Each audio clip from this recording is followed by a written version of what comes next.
Hi guys, my name is Nidhi Bhatnagar and I welcome you all in my channel. So बच्चों, आज हम शुरू कर रहे हैं अपनी ज्योग्राफी की किताब। क्लास 6 की एनसीईआरटी की किताब है ये। और साइंस के मैंने बहुत सारे चैप्टर जो हैं क्लास 6 के ऑलरेडी अपलोड किए हैं। अगर आप लोगों ने नहीं देखे हो तो ज़रूर देखिएगा। तो आज हम ज्योग्राफी भी शुरू कर रहे हैं।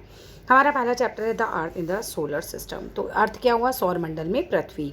How wonderful it is to watch the sky after sunset. तो जब सूरज छिप जाता है तो उसके बाद आकाश को देखना कितना अच्छा लगता है। One would first notice one or two bright dots shining in the sky. तो आसमान में पहले एक या दो चमकते हुए बिंदु ही दिखाई देते हैं। Soon you would see the number increasing. और धीरे धीरे आप देखते हो कि ये नंबर जो है वो इंक्रीज होता जा रहा है। You can not count them any more. तो उन्हें काउंट भी नहीं कर सकते। The whole sky is filled with tiny shining objects. और पूरा का पूरा जो आसमान है वो चमकने लगता है छोटे छोटे टाइनी ऑब्जेक्ट्स से। सम आर ब्राइट, कुछ बहुत ब्राइट होते हैं, अदर्स डिम, कुछ डिम होते हैं। It seems as if the sun is studded with diamonds. तो कुछ ऐसा नहीं लगने लगता कि जो आपका मतलब आपको कैसा लगने लगता है कि जैसे कि आसमान जो है वो एकदम स्टन्ड हो गया हो, डायमंड से भर गया हो, जिसे कह सकते हैं। They all appear to be twinkling. ये सभी जो हैं वो टिमटिमाते हुए प्रतीत होते हैं, आपको दिखने लगते हैं। But if you look at them carefully, लेकिन अगर आप इन्हें बहुत ही ध्यान से देखते हैं तो क्या होता है, यू विल नोटिस, आप नोटिस करते हैं that some of them do not twinkle as others do, कि कुछ जो हैं वो ऐसे टिमटिम नहीं कर रहे हैं जैसे कि बाकी करते हैं।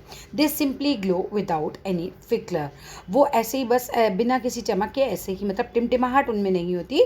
वो क्या करते रहते हैं, बस ऐसे ही चमकते हुए तो है, ठीक है। चमक उनमें होती है लेकिन टिमटिमाहट उनमें नहीं होती। They simply glow without any flicker just as the moon shine. जैसे कि मून जो है वो शाइन करता है। along with these bright objects, in bright objects के साथ साथ क्या होता है, you may also see the moon on most of the days। आपको चंद्रमा को भी दिखाई देता है अलग अलग समय पर, ठीक है। It may however appear at different times। तो अलग अलग टाइम पे दिख सकता है, इन डिफरेंट शेप में दिख सकता है, इन डिफरेंट पोजिशन में भी दिख सकता है। You can see the full moon only once in about a month's time. तो आप पूर्ण चंद्रमा को तो लगभग एक महीने में एक ही बार देख सकते हो। It is full moon night of Purnima. तो अब क्या कहते हैं, जो जिस दिन ये पूर्ण चंद्रमा वाली रात होती है हम उसे फुल मून नाइट यानी कि पूर्णिमा बोलते हैं। अब फोर्थ नाइट 15 दिन के बाद क्या होता है, you can not see it at all.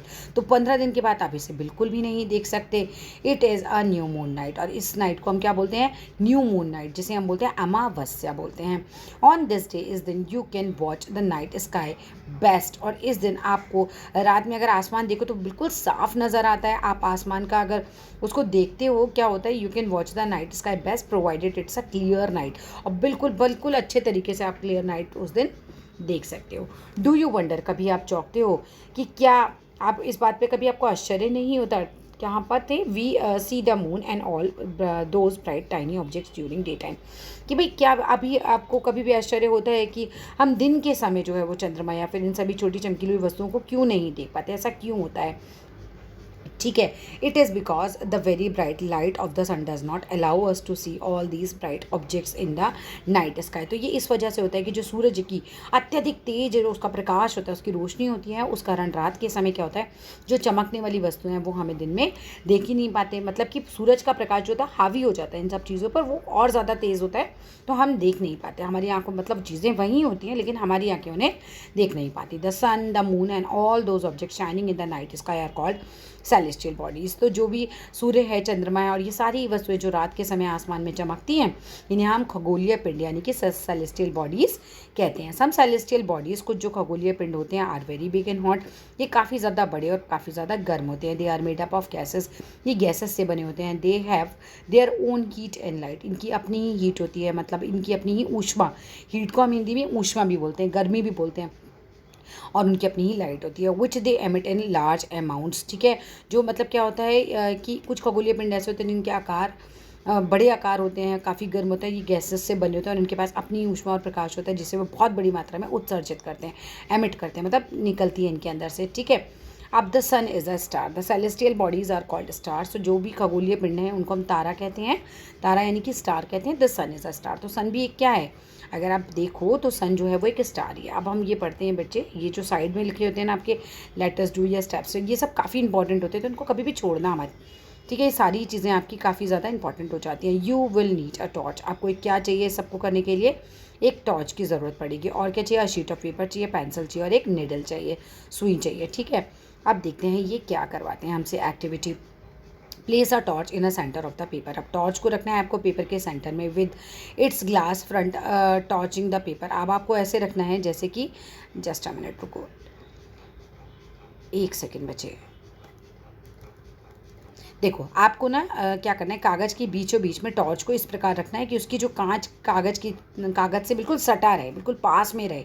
Now draw a circle around the torch, तो कागज़ के किनारे किनारे आपको एक वृत्त यानी कि गोला सर्कल बनाना है, उसके सुई छोटे छोटे छेद करें। फिर उसके बाद क्या करना है, perform now draw a circle around the torch, आप सर्कल बना लिया, perform the paper with the needle, sorry perforate the paper with the needle. अब आपको छेद छेद बनाने हैं with in the circle area, जो भी आपने सर्कल खींचा था वहाँ पे ऐसे समझ लो कि बस छेद करते जाना है आपको, उसी से सर्कल बनाना है। नाउ प्लेस अब and perforated circle part of the paper on the glass front and wrap the paper around the torch within a rubber band। अब आपको क्या करना है, अब कागज़ का जो भी छिद्र आपने बनाए थे ना, जो छेद बनाए थे, वो ले भाग को कागज़ के सामने, कांच के सामने की तरफ रखें और टॉर्च के चारों ओर कागज़ को लपेट कर रबड़ बैंड लगा दें। Take care that the switch of the torch is not covered, अब आपको ये ध्यान रखना है कि स्विच जो है वो ना जो है वो कवर नहीं हो जाए कहीं आपसे। अब take care, sorry, now place the perforated circle part of the paper on the glass front, ये तो हो गया था हमारा। टेक केयर, बड़ा ध्यान रखें that the switch of the torch not cover नहीं हो जाए। In a dark room stand at some distance, एक अंधेरे कमरे में थोड़े डिस्टेंस पे खड़े हो, फेसिंग अ प्लेन वॉल, और आपका मुंह किधर होना चाहिए, प्लेन वॉल की तरफ होना चाहिए।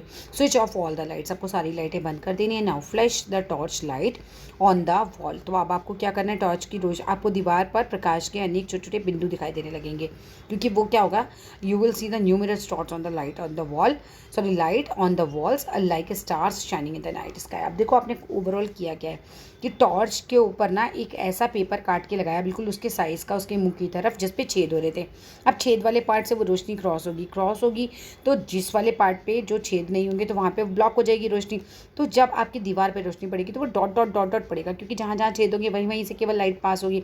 आपको ऐसा दिखने लगेगा अंधेरे में जैसे कि तारे दिखाई दे रहे हैं। Switch on all the lights, अब आपको सारी लाइट्स जलानी है। All dots of the light will be almost invisible, जैसे ही लाइट जलेगी तो आपको सब कुछ इनविजिबल हो जाएगा। तो यहाँ लाइट काम कर रही है एज अ सन, ठीक है। जैसे आपने लाइट जलाई तो सन की तरह रोशनी ज़्यादा हो गई, तो हमें अपने सितारे जो हमने बनाए थे अभी वो दिखाई नहीं देंगे। You may now compare the situation with what happens to the bright objects to the night sky after the sunrise in the morning. तो आप समझ सकते हो इस तरीके से कि किस तरीके से मॉर्निंग में जैसे ही सूरज उगता है तो फिर सारी नाइट ऑब्जेक्ट्स हमें क्यों नहीं दिखाई देते। तो चलो आगे बढ़ते हैं। एक इंटरेस्टिंग फैक्ट है, पहले ये देख लेते हैं। Jupiter, Saturn and Uranus have rings around them. तो जुपिटर, सैटर्न और ये जो यूरेनस है इनके आसपास क्या होते हैं, रिंग बने हुए होते हैं, ठीक है। रिंग तो समझते हो कि गोल गोल इनके आसपास बना हुआ होता है, जैसे चूड़ी होती है ना ऐसे रिंग्स बने होते हैं। These are belts of small debris, तो ये स्मॉल बेल्ट्स होती हैं डेब्रिस की, बेल्ट की तरह होती हैं, ठीक है। छल्ले से जिसे कहते हैं ना, छल्ले बने होते हैं, और ये छल्ले जो हैं विभिन्न पदार्थों के असंग छोटे छोटे पिंडों से बनी हुई पट्टियों की तरह होते हैं, डिब्रिस की तरह होते हैं। दीज रिंग्स में be seen from the earth with the help of powerful telescope. तो ये छल्ले भी धरती से देखे जा सकते हैं, लेकिन किसकी सहायता से, दूरबीन यानी कि टेलीस्कोप की सहायता से ही देखे जा सकते हैं। आप चलो यहाँ पर पढ़ते हैं हम अपना। यू मस्ट हैव नोटिस्ड, आपने नोटिस किया ही होगा, that all objects look smaller when we see from a distance, कि भाई जब हम किसी चीज़ को दूरी से देखते हैं, काफ़ी दूर से देखते हैं, तो चीज़ें हमें कैसी दिखाई देती हैं, चीज़ें हमें थोड़ी छोटी दिखाई देती हैं, है ना। भाई आप एरोप्लेन में बैठते हो तो एरोप्लेन से भी जब आप नीचे देखोगे तो आपको सब कुछ जो है वो छोटा छोटा दिखाई देता है, ठीक है। How small an aeroplane looks, small भी कितना छोटा दिखता है when it is flying at the great height. अब एरोप्लेन के अंदर से धरती देखोगे तो वहाँ चीज़ें छोटी लगेंगी, धरती से एरोप्लेन देखोगे तो वो भी कितना छोटा दिखाई देता है। बट क्या एरोप्लेन इतना छोटा होता है, नहीं होता ना, एरोप्लेन तो बहुत बड़ा होता है। तो while watching the night sky, जब आप रात के समय आप देखते हो नाइट स्काई को, you may notice various patterns formed by the different groups of stars. तो बहुत सारे जो अनगिनत तारे होते हैं वो कुछ पैटर्न्स बना रहे होते हैं, पैटर्न बनाते हैं, उन पैटर्न्स को हम क्या बोलते हैं, दीज आर कॉल्ड कॉन्स्टिलेशंस। तो जो तारों से बना हुआ पैटर्न होता है उसको हम बोलते हैं कॉन्स्टिलेशन। की ये बात है बहुत ज़्यादा ध्यान रखने वाली, ठीक है। नक्षत्र मंडल इसे हिंदी में बोलते हैं, नक्षत्र मंडल बोलते हैं, ध्यान रखना, हिंदी में भी आपको थोड़ा बहुत तो पता होना चाहिए। तो क्या बोलते हैं कॉन्स्टिलेशंस को, नक्षत्र मंडल। उर्सा मेजर है या फिर बिग बियर है, तो अर्सा मेजर और बिग बियर जो होती हैं वो इज़ वन सच कॉन्स्टिलेशन, ये भी कॉन्स्टिलेशन ही है, ये भी क्या है आपका नक्षत्र मंडल ही तो है एक तरीके से। कॉन्स्टिलेशन ही तो है, is the most easily recognisable. तो आप इसको ना बहुत आसानी से पहचान सकते हो। सप्तश्री यानी कि 7 तारों वाला जो होता है सप्तश्री, सप्ता मतलब 7 और ऋषि मतलब सेजेस, यानी कि सेजेस क्या होते हैं, ऋषि संत वगैरह को बोलते हैं।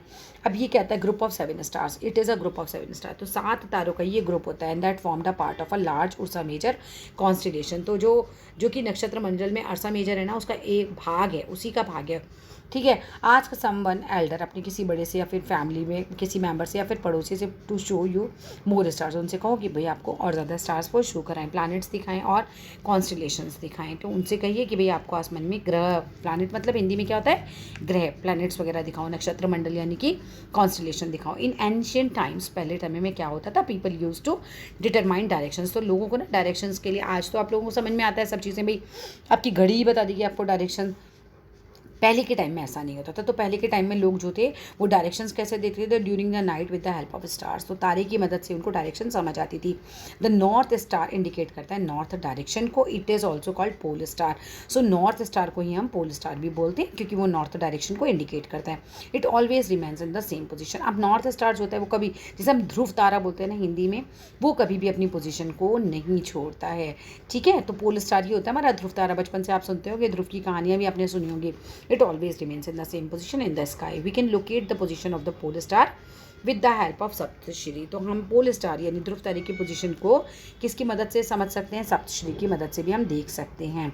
ठीक है, अब लुक एट फिगर 1.1। आप जो हैं फिगर 1.1 में देखिए, अब आपको क्या देखना है उसमें, यू विल नोटिस, आप नोटिस करेंगे that if an imaginary line is drawn, एक इमेजिनरी लाइन आप ड्रॉ करके देखो अपने दिमाग से ऐसे ही, joining the pointer stars and extended further. तो आपको क्या करना है कि 1.1 में आप देखें कि यदि सप्तश्री मंडल से कोई आप लाइन खींचे, संकेतक खींचे, तारों को आपस में मिलाते हुए ऐसे ही मतलब इमेजिन कर लें, काल्पनिक रेखा खींची जाए तो आगे की ओर बढ़ाया जाए, तो ये ध्रुव तारे की ओर ही दिखाती है आपको। ठीक है, ध्रुव तारे की तरफ ले जाएगी ये लाइन आपको। सम सेलेस्टियल बॉडीज़ जो होती हैं, कुछ खगोलीय पिंड जिसे कहते हैं, सेलेस्टियल बॉडीज़ क्या होती हैं, खगोलीय पिंड, do not have their own heat और लाइट, उनकी अपनी हीट और अपनी लाइट नहीं होती। They are lit by the light of the stars. तो किससे जलते हैं ये, स्टार्स यानी कि तारों की रोशनी से जलते हैं। Such bodies are called planets, और ऐसी बॉडीज़ को हम प्लैनेट्स बोलते हैं। The word planet comes from the Greek word planetai. तो जो प्लैनेट वर्ड होता है वो प्लेनेट वर्ड कहते हैं, जिसे हम ग्रीक भाषा के प्लेनेटाई वर्ड से, शब्द से बना है, प्लेनेटाई शब्द से ये बना हुआ है। The word planet comes from a Greek word planetai which means, क्या उसका मतलब होता है, वॉन्डरर्स, भ्रमिक, जैसे आप देखिए परिभ्रमिक जिसको बोला जा सकता है, इसका अर्थ होता है परिभ्रमिक। मतलब क्या हुआ इसका, the earth on which will live is a planet. जो अर्थ जिस पर हम रहते हैं वो क्या होता है, वो एक प्लानट है, वो एक ग्रह है। It gets all the heat and light from the sun. हमारी अपनी कोई हीट और लाइट नहीं है, हमें कहाँ से मिलती है, सन यानी कि सूरज से मिलती है। Which is our nearest star. तो सूरज ही हमारा जो है वो नियरेस्ट स्टार है, तभी तो वो हमें इतना बड़ा दिखाई देता है, उसकी रोशनी इतनी जल्दी हम तक पहुँच जाती है। If we look at the earth from a great distance, अगर हम अपनी धरती को भी बहुत ज़्यादा दूर से देखते हैं, सी द मून, अगर मान लो चंद्रमा से ही देखते हैं, it will appear on a shining just as a moon. वो ऐसे चमकती हुई दिखती है जैसे कि मून, चंद्रमा आपको चमकता हुआ दिखता है। The moon that we see in the sky is a satellite. तो जो चंद्रमा आपको दिखाई देता है वो क्या है, वो एक सैटेलाइट है। ठीक है, तो चंद्रमा जो है किसका सैटेलाइट हो गया, वो धरती का सैटेलाइट है। ठीक है, ये बात आपको याद रखने की है कि चंद्रमा जो है वो सैटेलाइट किसका होता है बच्चे, वो जो है हमारी धरती का सैटेलाइट होता है। अब it is a companion of our earth, एक तरीके से साथी है, मूव करता है अराउंड इट, और हमारी धरती के गोल गोल ये चक्कर काटता है। लाइक अवर अर्थ, हमारी जैसे जिस तरह से हमारी जो अर्थ है वो भी तो चक्कर काटती है सूरज के। There are 8 other planets. तो हमारे अर्थ की तरह ही 8 दूसरे भी प्लैनेट होते हैं that get heat and light from the sun. और 8 जो दूसरे प्लैनेट होते हैं इनको भी सूरज से ही जो हीट मिलती है, इन्हीं को सूरज से ही लाइट मिलती है। Some of them have their moons too. तो ऐसा नहीं है कि चंद्रमा एक ही है, जो अलग अलग ग्रह हैं उनके चंद्रमा अलग अलग हैं, उनके सेलेस्टियल मतलब उनके जो कंपेनियन हैं वो अलग अलग हैं, उनकी सैटेलाइट्स अलग अलग हैं। तो बहुत सारे मून्स भी हो सकते हैं। अब हम पढ़ेंगे अपने सोलर सिस्टम के बारे में। The sun, the 8 planet, satellite and other celestial bodies, asteroid, meteoroid, ये सब मिला के ही तो सोलर सिस्टम बनता है बच्चे। अब आ जाओ, ये पेज आपको अपने आप पढ़ना है। इसमें थोड़ा जानकारी इंपॉर्टेंट वाली भी है, थोड़ा याद करने वाली चीज़ें ज़्यादा हैं इसमें, तो ये आप ज़रा याद कर लीजिएगा। अब आ जाओ, फॉर्म करते हैं सोलर सिस्टम को, तो सब कुछ सन मून प्लैनेट्स मतलब ठीक है, मेट्रियोइड्स वगैरह भी मैं इनके आगे पढ़ाऊंगी आपको, ये सब मिला के क्या बनाते हैं, सोलर सिस्टम बनाते हैं। We often call it a solar family. Solar system को हम सोलर फैमिली भी बोलते हैं। With the sun is a as its head, जैसे आपके दादाजी आपकी फैमिली में हेड होते हैं, ऐसे ही सोलर सिस्टम में हेड कौन होता है, सन होता है। The sun is a centre of the solar system, तो सन जो होता है वो सेंटर होता है सोलर सिस्टम के बिल्कुल बीचों बीच होता है। It is a huge and made up of extremely hot gases, ये काफ़ी बड़ा होता है और बहुत ही गर्म गैसेस से बना होता है। It provides the pulling force that binds the solar system, एक तरह की ऐसी फोर्स इसके अंदर से निकलती है जिससे क्या होता है, सारे ग्रह अपनी जगह पर ही बने रहते हैं, मतलब वो एक खिंचाव पैदा कर देता है। या नहीं तो सारे प्लैनेट जो होते हैं वो मान लो कोई खिंचाव ही नहीं होगा तो प्लैनेट इधर उधर हो जाएंगे, तो ये प्लैनेट जो होते हैं अपनी जगह पर इसी खिंचाव की वजह से कह सकते हैं ना, वो बने रहते हैं। ठीक है, तो समझ गए आप लोग इस चीज़ को। It provides the pulling force that bind the solar system. The sun is the ultimate source of heat and light, तो जो सूरज है वही तो है ultimate source of heat and light, मतलब सूरज से ही तो सारे ग्रहों को जो है वो हीट मिल रही है, काफ़ी ज़्यादा लाइट मिल रही है। अब इसके बाद हम पढ़ते हैं आगे कि but the tremendous heat is not felt so much by us because despite being our nearest star it is far away from us. भाई देखो, इसके अंदर हीट तो बहुत ही ज़्यादा तेज़ होती है, इतनी ज़्यादा तेज हीट यानी कि ऊष्मा बहुत ज़्यादा तेज़ होती है, पर हम इसे महसूस क्यों नहीं करते, क्योंकि ये जो है वो नज़दीकी तारा तो है लेकिन इसके बावजूद ही हमसे बहुत ज़्यादा दूर है। ऐसा नहीं कह सकते कि भई हमारे सबसे पास है, सबसे पास का तारा है तो ये कुछ बिल्कुल ही पड़ोस में तुम्हारे है, ये बहुत दूर है फिर भी आपसे। सूर्य लगभग हमसे कितनी दूर है, 150 मिलियन किलोमीटर अवे, लगभग 15 करोड़ किलोमीटर दूर है हमसे ये। अब हम पढ़ते हैं डू यू नो में। डू यू नो में क्या होता है कि sol in Roman mythology is the sun god. Sol यानी कि कहा जाता है कि सौर शब्द जो है, सोल यानी कि सौर शब्द सूर्य से संबंधित है, इसीलिए सूर्य के परिवार को सौर मंडल ठीक है कहा जाता है। The family of the sun is therefore called a solar family, यानी कि सौर मंडल कहा जाता है। सोल मतलब सौर, हिंदी में सौर बोलते हैं उसको। Write down as many words use the word solar on your own on your you can, तो सौर शब्द का उपयोग करते हुए जैसे आपको बहुत सारे शब्द लिखने हैं। अब वर्ड ऑरिजिन के बारे में पढ़ लेते हैं। Many words use in the language we have taken from some other languages, तो बहुत सारे शब्द जो हमारे यहाँ हम प्रयोग करते हैं हम एक भाषा में करते हैं लेकिन अक्सर वो दूसरी भाषाओं से ही लिए गए होते हैं। भाषा तो मतलब कहीं से तो बनी होगी ना, जैसे कि हम उन्होंने दिया हुआ है geography for example is an English word, तो ज्योग्राफी एक अंग्रेजी का शब्द है। It has its own origin in Greek, तो इसका जो ओरिजिन हुआ था, जो स्टार्ट हुई थी ग्रीक में हुई थी, which relates to the description of the earth. जो क्या करती है ज्योग्राफी जो है एक अंग्रेजी का शब्द है, ये ग्रीक भाषा से लिया गया जिसका अर्थ होता है पृथ्वी का विवरण। ठीक है, पृथ्वी का description which relates to the description of the earth. It is made up of 2 Greek words, तो 2 ग्रीक शब्दों से मिलकर बना है। जी शब्द का क्या अर्थ होता है पृथ्वी, और ग्राफिया का क्या अर्थ होता है लिखना, तो इसका अर्थ होता है लिखना। तो आइए पृथ्वी से संबंध और अधिक जान लेते हैं। ठीक है, find out more about the earth, earth के बारे में जानेंगे। जियोलॉजी क्या होता है, तो स्टडी ऑफ अर्थ, जो भी चीज़ें धरती की स्टडी से रिलेटेड होती है पृथ्वी का अध्ययन जियोलॉजी कहलाता है। जियोमेट्री क्या होता है, मेजरमेंट ऑफ दी अर्थ, तो जो मेजरमेंट होता है पृथ्वी का वो होता है ज्योग्राफी में आप देखते हो मेजरमेंट चीज़ों का। ठीक है, और तीसरी बात आपने क्या पढ़ा है, जियोइड। जियोइड क्या होता है, पृथ्वी का शेप को बोलते हैं ना जियोइड, तो ये वो होता है। अब आ जाओ यहाँ पर प्लैनेट्स के बारे में पढ़ते हैं। There are 8 planets in our solar system, तो 8 प्लैनेट है हमारे सोलर सिस्टम में। In order of the distance from the sun, कि सन से इनका डिस्टेंस किस तरीके से होता है। दे आर मर्क्यूरी, फिर वीनस, फिर अर्थ आता है, फिर मार्स, फिर जुपिटर, फिर सैटर्न, फिर यूरेनस एंड द नेपच्यून। तो सौरमंडल में 8 ग्रह हैं। सूर्य से इनकी दूरी के अनुसार अगर हम देखें तो बुध ग्रह, शुक्र ग्रह, पृथ्वी ग्रह, मंगल, बृहस्पति, शनि, यूरेनस और नेपच्यून। ठीक है, तो एक याद रखने का तरीका बताया है कि सूरज की उनकी दूरी के हिसाब से रखोगे तो my very efficient mother just served us nuts, तो इससे क्या होगा, पहला पहला लेटर वो आपको सब बस एक एक एग्जाम्पल है कि भाई ऐसे याद कर सकते हो आप इसको, इसका कुछ मतलब अलग से इसमें कुछ नहीं है ऐसा, बस आपको याद करने का एक तरीका बताया हुआ है। All the 8 planets of the solar system move around the sun in a fixed path, तो जितने भी सौरमंडल के 8 ग्रह हैं वो निश्चित पथ पर सूर्य के चक्कर लगाते रहते हैं। दीज पाथ्स आर एलोंगेटेड, तो ये सारे के सारे क्या हैं, एलोंगेटेड है, ये सारे रास्ते दीर्घ वृत्ताकार में फैले हुए हैं, मतलब बिल्कुल एक दूसरे बिल्कुल गोल गोल ऐसे समझ लो ऐसे हैं। ठीक है। दीज पार्ट्स आर एलोंगेटेड, अब दे आर कॉल्ड ऑर्बिट्स। तो ये सारे के सारे क्या कहलाते हैं? कक्षा। ऑर्बिट मतलब कक्षा कहलाते हैं एक तरीके से। मर्क्यूरी इज़ द नियरेस्ट, बुध जो है वो सूर्य के सबसे ज़्यादा नज़दीक है, nearest to the sun.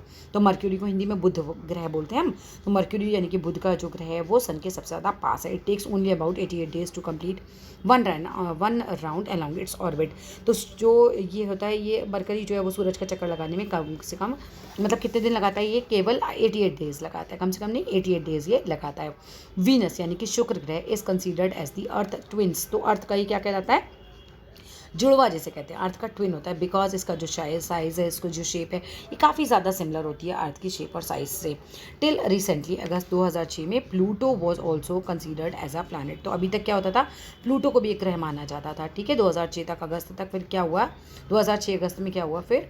However in a meeting of the international astronomical union a decision was taken that Pluto like other celestial bodies, यानी कि जो हमारा क्या बोलते हैं इसको, सीरियस, हाँ सिरिस जो है हमारा 2003 में UB 313 discovered was in recent past में be called a dwarf planet. अब देखो इस पूरा मैं आपको पूरा पैराग्राफ बता देती हूँ। अभी प्लूटो को भी पहले एक ग्रह माना जाता था, लेकिन अंतर्राष्ट्रीय खगोलीय संगठन जो था अंतर्राष्ट्रीय खगोलीय संगठन यानी इंटरनेशनल एस्ट्रोनॉमिकल यूनियन, उसने क्या किया? अपनी बैठक करी अगस्त 2006 में, और ये फैसला किया कि कुछ समय पहले खोजे गए अन्य खगोलीय पिंड, जैसे पूरा नाम दे रखा है 2003 में UB 313 सिरस तथा प्लूटो जो है वो बौने ग्रह बन गए, एक तरीके से ड्राफ्ट प्लैनेट बन गए, बौने ग्रह जिसको हिंदी में हम बोलते हैं। अब अर्थ के बारे में पढ़ो। The earth is the third nearest planet.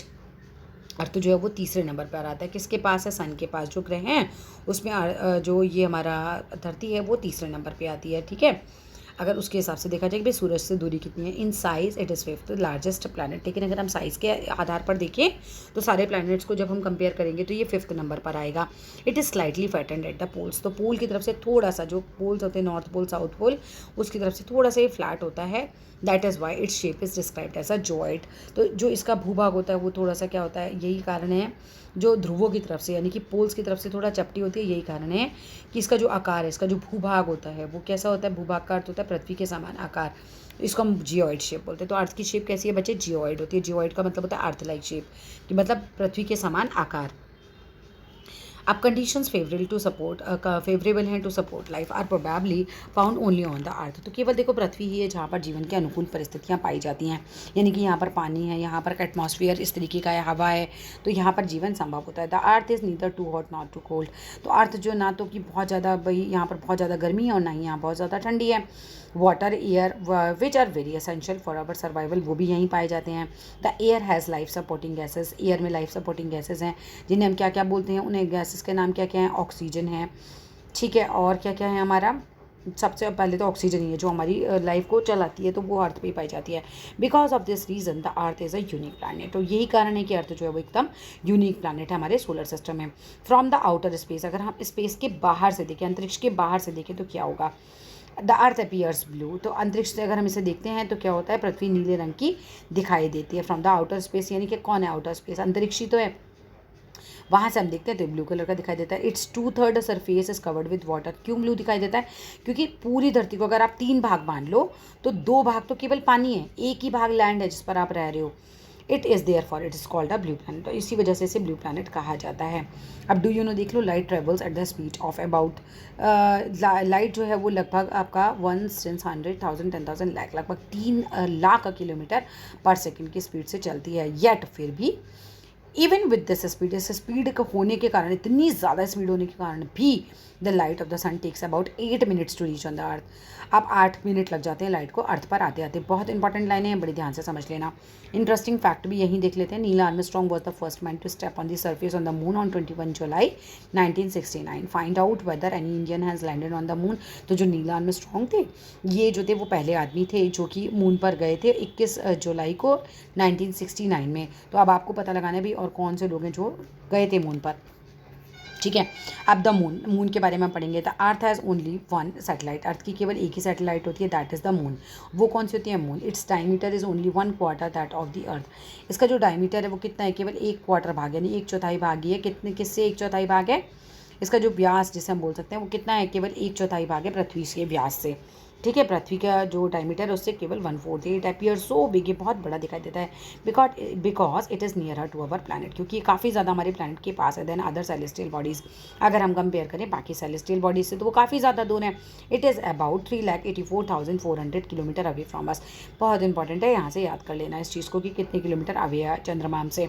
Now you can compare the distance of the earth from the sun. अब आप कंपेयर कर सकते हो डिस्टेंस का सन से, अर्थ का सन से कितना डिस्टेंस है और मून का कैसे डिस्टेंस है, that from the moon, moon से कितना है।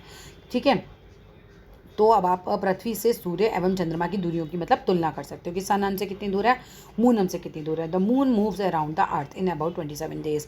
तो जो मून होता है वो मूव करता है अर्थ के मतलब गोल गोल चक्कर लगाता है। कितने टाइम में लगाता है ये मून? लगभग 27 दिन में अपना पूरा चक्कर कर लेता है। It takes exactly the same time to complete one spin. तो लगभग इतने ही समय में वो अपने अक्ष पर भी एक चक्कर पूरा कर लेता है। ठीक है, ये अपने अक्ष पे भी तो घूमता है तो वहाँ पे भी एक चक्कर पूरा कर लेता है। एज अ रिजल्ट, इसका रिजल्ट क्या होता है? Only one side of the moon is visible to us on the earth. हम धरती पर से मून का केवल एक ही भाग देख पाते हैं। The moon does not have condition favourable for the life. तो चंद्रमा पर जो है वो फेवरेबल कंडीशन तो नहीं है जीवन की। ठीक है, अब आ जाओ आगे। The moon does not have condition favourable to the life. It has neither water not air. ना तो इस पर पानी है ना ही इस पर एयर है। It has mountains. इस पर क्या है? पहाड़ हैं, प्लेन्स हैं और डिप्रेशंस हैं ऑन द सर्फेसेस। तो अब इस पर क्या है? चंद्रमा पर देखो जीवन की परिस्थितियाँ अनुकूल नहीं है। इसकी सतह पर क्या है? मैदान है, गड्ढे हैं जो चंद्रमा की सतह पर छाया बनाते हैं। ठीक है, अब आ गया जो look at a full moon. अब आपको फुल मून वाले दिन दिखता है। दिस कास्ट द शेडो, छाया बनाते हैं ना मून पे on the moon surface. Look at the full moon and observe shadows. अब आपको फुल मून देखना है और इसकी शेडो भी, छाया भी देखनी है। पूर्णिमा के दिन चंद्रमा पर इसकी छाया भी आप देखी जा सकती है। अब देखते हैं चैप्टर कितना बचा हुआ है अभी हमारा। चैप्टर तो ऑलमोस्ट कंप्लीट हो गया। ठीक है, तो इतना ही इसी में कंप्लीट कर लेते हैं। एस्ट्रॉइड्स क्या होते हैं? एस्ट्रॉइड्स को हिंदी में बोलते हैं क्षुद्र ग्रह। Apart from the stars, planet and satellites, there are numerous Chinese bodies which also move around the sun. देखो, तारों के, ग्रहों के, उपग्रहों के अलावा भी कुछ छोटे छोटे पिंड होते हैं जो सूरज के चारों ओर चक्कर लगाते रहते हैं। इन पिंडों को हम एस्ट्रॉइड्स यानी कि क्षुद्र ग्रह भी कहते हैं। ठीक है, they are found between the orbits of Mars and Jupiter. तो ये कहाँ पाए जाते हैं? मंगल और बृहस्पति की कक्षाओं के बीच में पाए जाते हैं। ठीक है, scientist are of the view, scientist क्या मानते हैं? The asteroids are the parts of the planet which employed many years back. तो साइंटिस्ट ने मतलब क्या माना?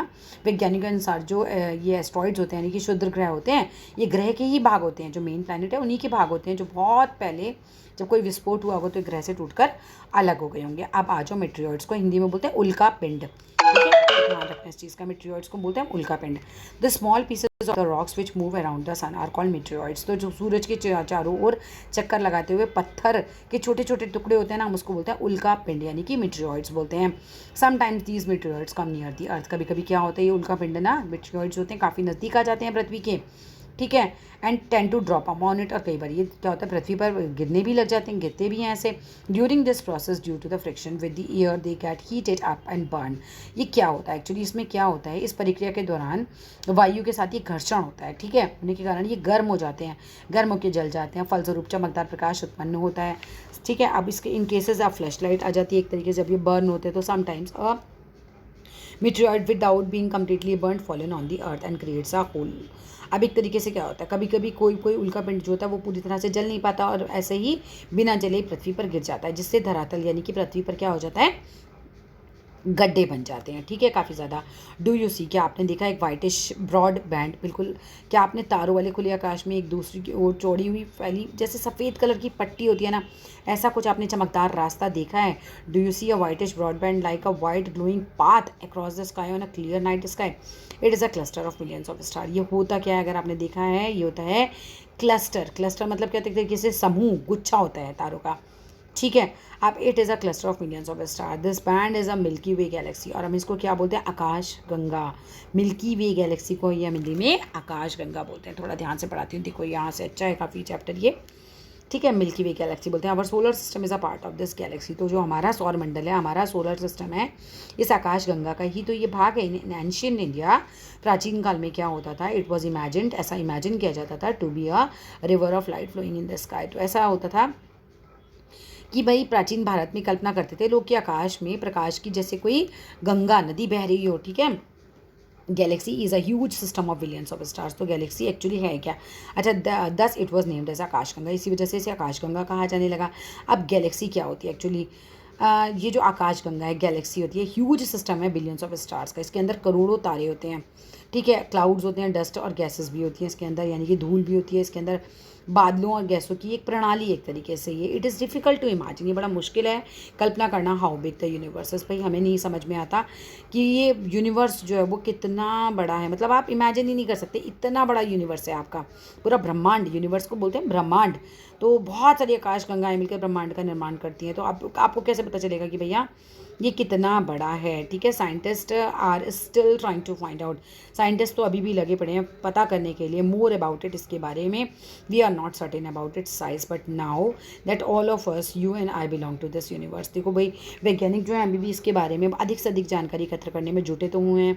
इसके आकार के संबंध में हमें कोई जानकारी नहीं, लेकिन फिर भी हम जानते हैं कि हम सभी इस ब्रह्मांड का हिस्सा हैं। ये तो हमें पता ही है कि हम सभी इस ब्रह्मांड का हिस्सा हैं भाई।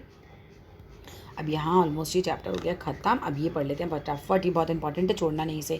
Can you relate your self with the universe now? अब आप अपने आप को इस यूनिवर्स यानी कि इस ब्रह्मांड से संबंध बता सकते हो। यू आर ऑन दी अर्थ, आप अर्थ पर हो, ठीक है। ये देखो, अब मैं आपको पिक्चर से दिखाती हूँ। ये देखो, आप अर्थ पर हो। अर्थ कहाँ है? सोलर सिस्टम में। सोलर सिस्टम कहाँ है? मिल्की वे गैलेक्सी में। मिल्की वे गैलेक्सी कहाँ पर है?